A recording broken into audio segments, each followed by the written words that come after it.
Thank you for joining us again, and we would like to dedicate this segment of Daily Zohar to the Refuah Shlema of Yosef bat Chava, Yitzchak Kadesh ben Devorah, Bechor ben Penir, Rachamim ben Larissa, and our anonymous helper that we have her name in mind, and to the Parnasah of Yonatan ben Rachamim, Ilan ben Etzion, and Fegel Sarah bat Reuven Lev.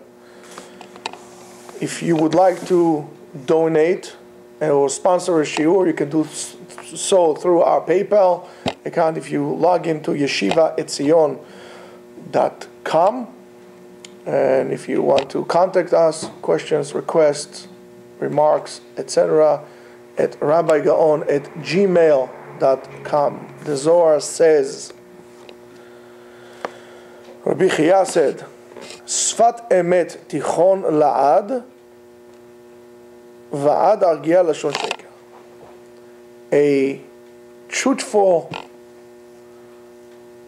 language, word, safa means, really means a lip, but really refers to here to words, language, of emet, truth, would be established forever and ever. La'ad, va'ad. Forever and ever. Argia lashon sheker. I would calm down the language of falseness, of lies. Bואו, come and see. אם כל בני העולם היו עובדים לשקר,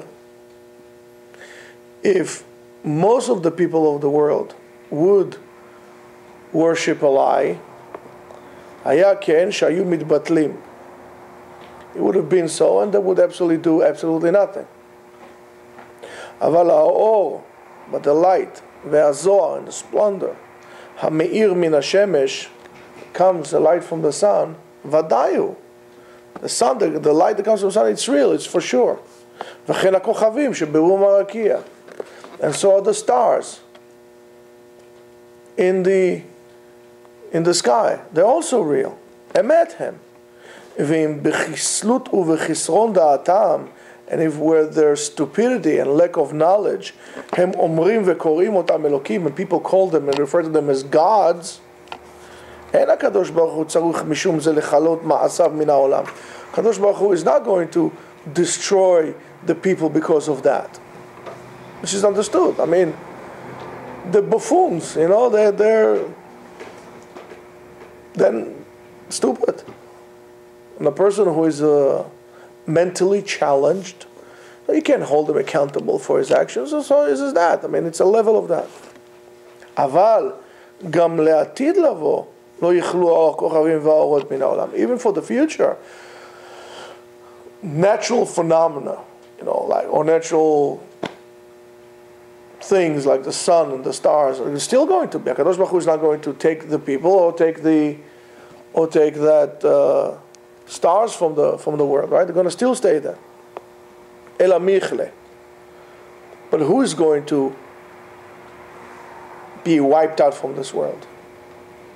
Ele shovdim lahem, hem yechalu. Those who worship them, they know what they do, and they worship them. There's, if a person worships the sun, so what do you want HaKadosh Baruch Hu to take away the sun? But you have a choice. You know what it is. You know that God is God, and you chose to worship the sun. So therefore, you do so willingly. You're not an imbecile, a person who is mentally challenged, who does it because, I don't know, that's what we do. I don't know. You're talking about people who do have sechel. People do have intellect, which is really fascinating to me, To everything in life, we want to know, we want to explore, we want to know the reason why, and so on and so forth. We're like king and queens of gossip and everything we would like to investigate, and so when it comes to God, we don't want to know anything. I just don't want to know it. It's too big for me. I can't know that. Okay, so that's a problem. It's a stira, it's a contradiction in the way we do things. It's fascinating. So, Elu, she'ovdim lהם הם יחלו, those who they worship are the ones who are going to get wiped out. V'kachu, sfat emet tichon la'ad. A truthful word would last forever.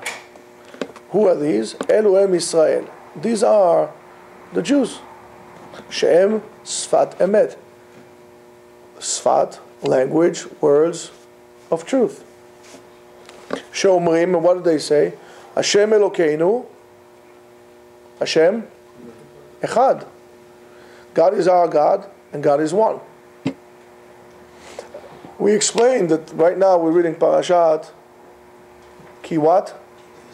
Kitisa. And Parashat Kitisa we have the 13 midot, the 13 midot that we call the different qualities of Hashem, which again correspond with the 13 qualities, 13 midot she'atorah nidreshet bahem, and the Mekubalim put one against the other, and one refers to one, and so on and so forth. In the Kriyat Torah, we says, "Vayavor Hashem al panav vayikra Hashem." There is a pasuk, Hashem kel rachum v'chanun erech apayim, and so on and so forth. There are some people who don't do it. They say, "Vayavor al panav vayikra Hashem Hashem." Hashem Hashem, זה לא הולך ככה. It doesn't work like this. Why? Because there's no Hashem Hashem. There's only one Hashem. Vayavor al panav vayikra Hashem, pasuk. Hashem told Moshe, what are you going to say? Hashem, El, Rachum, Chanun, Erech, Apayim. How you divide internally, again, the different counts to the 13. Some divide Erech from Apayim, and so on and so on. El, Rachum, depends how, that's fine, that's something else. But Hashem, how are you going to interpret this one thing? But Hashem, you have to realize to start with Hashem is one. If we say Shema, Shema, if we say Modim, Modim, Mashtikin oto, right? Don't ever think that there is another attribute, or there is a shituf, there is a combination of different things, You know what I'm talking about. There is not even in Kabbalah when people think, there is Adam Kadmon, that's one thing. There is the Atika Kadisha, and then there is Zerampin, Abba, Ima. They think it's different things that work there. It's absolutely not. If you think so, you're better off, please go back to basics. Go read, you're better off read Chumash, just like that. And don't ever think that there's different things. It's like, Midat Adin is one thing. It's all, as I explained to you before, it's all filters in which the light of Hashem comes out. But by themselves, they have nothing. It's not an entity that operates by itself. As much as Malachim don't operate by themselves, Hashem is the one, Kol Lakochot, all the powers in the world. Everything. There isn't one thing that generates its own power by itself, yesh me'ayin, by itself. Like they used to think in the Middle Ages, the famous experiments that they used to teach, I don't know, for 4th grade, and they used to take jelly and or bread, and put it in a jar and close the jar, and all of a sudden they will have maggots there crawling out. You see, they will create out of nowhere.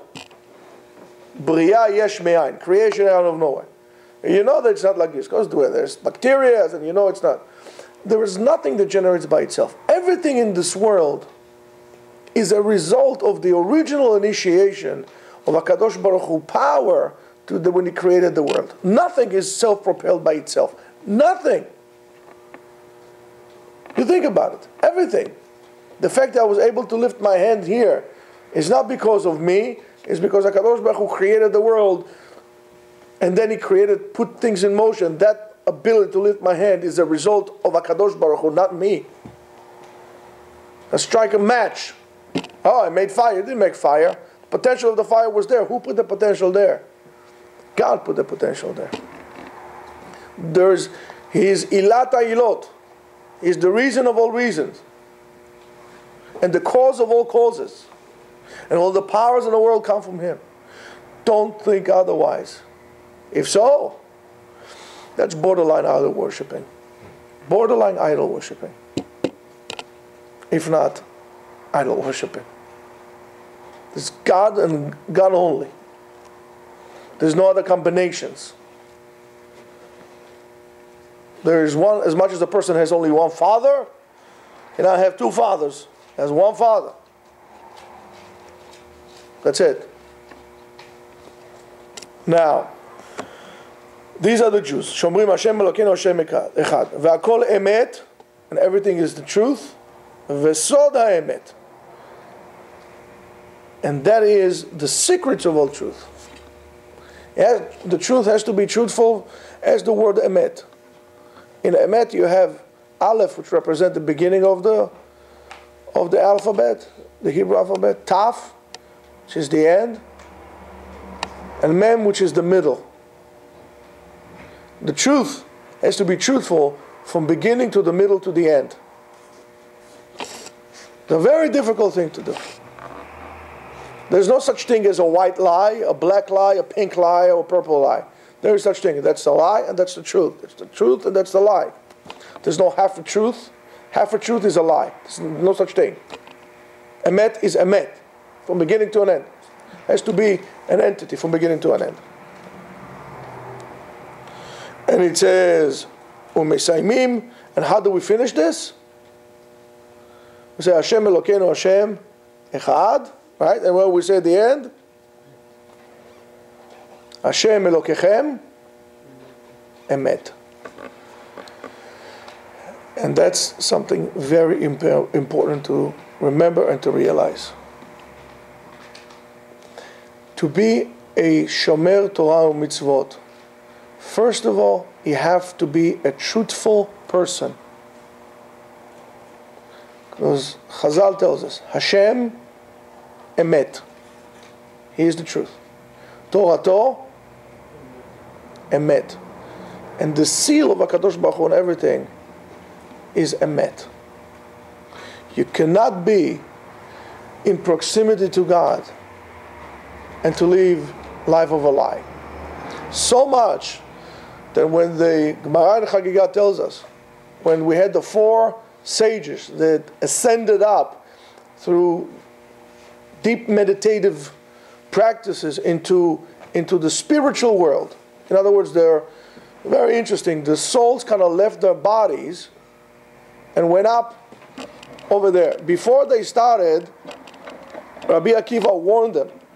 He said, guys, when you go up there, be careful. You're going to come to a place of Avnei Shaish. It looks like marble. But it's so shining that you're going to come and you're going to scream, water, water. Don't ever say that. Remember. Why? Because sheker could not be b'mechitzat HaKadosh Baruch Hu. And you know the result, that only one came back from that the way he came out, and that was Rabbi Akiva. Right? One died, one lost it, one became a heretic, threw it all behind, and Rabbi Akiva came like that. And you have to understand that the ones that so-called that died, he died because the same thing happened to Moshe Rabbeinu. His neshama went up and refused to come down. Doesn't want to come down. That's why it's very dangerous. There's very few people can do that. The other Chacham that came back and wasn't with it anymore, because it's very difficult for you. It's very difficult. You need tremendous amount of kochot, of powers, to be able to stay loyal to the truth when you are surrounded with a word of a lie. For him, it was so strong, he lost it. He couldn't. He just can't. Basically, he lost it. And one said, "This is not for me." He lost it altogether. He saw something in Shamayim, interpreted the wrong way, threw it all behind. Rabbi Akiva came back. One of the reasons is because he also had children. He had a daughter, which brought him to come back. But that's a different case. It's very hard. It's very hard. But the fact that it's hard should not be an excuse to allow you not to live truthful life. There's nothing better than the truth. My father told me many years ago, he said, listen, always, if not say, at least try to say the truth. Most people would not appreciate you for saying the truth. But nobody could ever blame you that you did not say the truth. And that by itself is already an accomplishment. So I wish on everybody, shenichye chaye emet, we should live truthful life. HaKadosh Baruch Hu should help us to learn His Torah emet. And we should realize that Hashem is emet, Hashem echad. Have a great day.